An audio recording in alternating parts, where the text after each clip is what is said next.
Well, of course, the new Swedish government, or fairly new Swedish government, with Prime Minister Ulf Kristersson, backed by the Sweden Democrats, the Eurosceptic Sweden Democrats, who aren't officially part of the government, but the government effectively relies on their support to be able to govern. And the realities of EU membership continuing to clash with member states.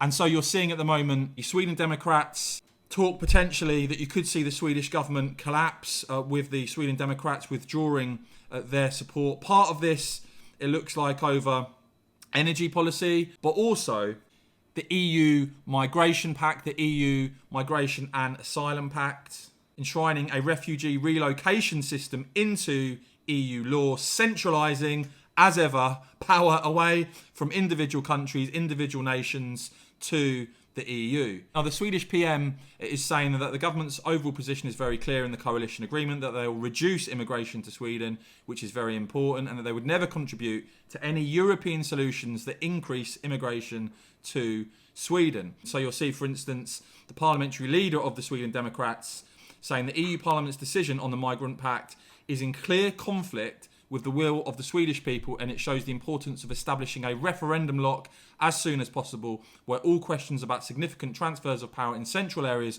are directly submitted to the Swedish people for consideration.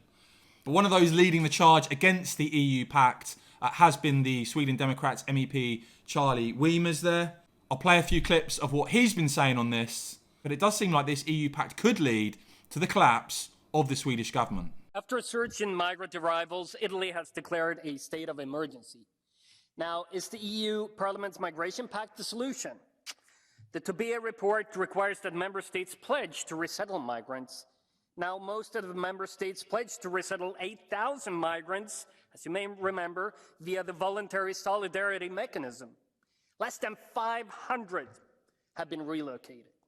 But the Tobia report also requires that if the member states' pledges are too low, the EU Commission will decide where to allocate the remaining thousands, tens of thousands, hundreds of thousands of migrants.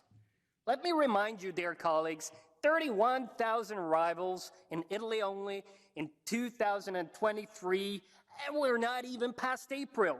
Either of the member states embrace mass migration or they reject the current migration pact. There is only one way to help Italy and save lives at sea.